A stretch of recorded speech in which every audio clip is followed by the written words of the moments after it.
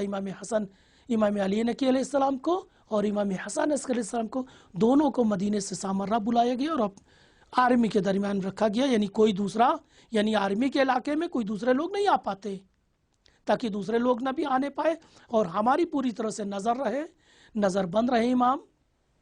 اور اسی طرح شیخ توسی لکھتے ہیں کہ امام حسن عسکری السلام کے لیے یہ حکم تھا حاکم کا کہ ہفتے میں 2 مرتبہ اپنے سامرہ ہونے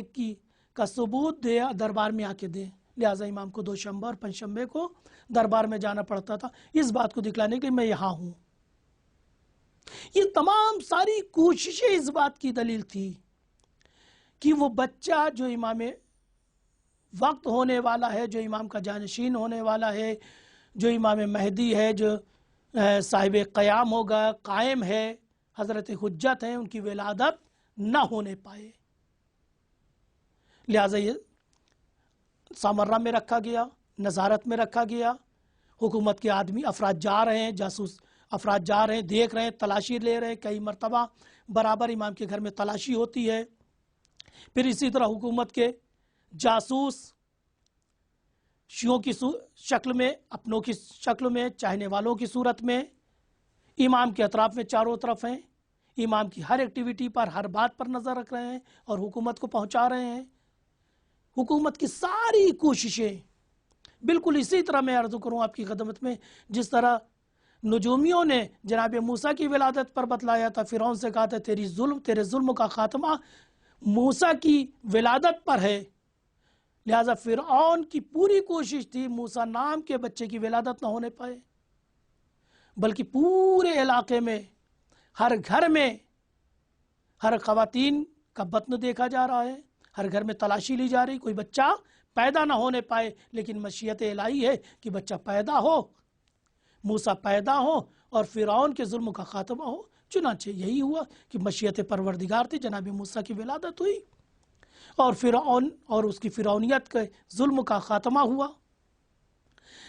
اسی طرح بنی امیہ کے حکام نہیں چاہتے تھے امام مہدی کی ولادت ہو اور امام عسکری کا جانشین آگے آئے اور زمین کو عدل و انصاف سے بھر دے اور ظالموں کا خاتمہ ہو جائے۔ لہٰذا ساری کوششیں تھیں، بس ایک فرق ہے، جناب موسیٰ کی ولادت اور جناب امام مہدی کی ولادت دونوں شبیہ ہے، لیکن ایک فرق تھا، نجومیوں نے یہ تو بتایا تھا کہ موسیٰ کی ولادت سے فرعون اور فرعونیت کو خطرہ ہے، لیکن یہ نہیں معلوم تھا کس گھر میں ولادت ہونی ہے، وہ کس باپ کا بیٹا ہے، کس خاندان میں پیدا ہوگا۔ لیکن نبی کی حدیث اور نبی کی بشارتوں سے یہ پتا تھا امام مہدی کس خاندان میں پیدا ہوں گے، کس گھر میں پیدا ہوں گے اور کن کے بیٹے ہوں گے۔ لہٰذا حکومت کے لیے آسان تھا اس گھر پہ نظارت کرنا، اس شخص کو اپنی نظر میں رکھنا، اس خاندان پہ اپنی نظر رکھنا، تاکہ کسی طرح کی کوئی ایسی ایکٹیویٹی نہ ہونے پائے، کوئی ایسا ذریعہ، کوئی ایسا سامان فراہم نہ ہونے پائے جس سے امام مہدی کی ولادت ہو پائے۔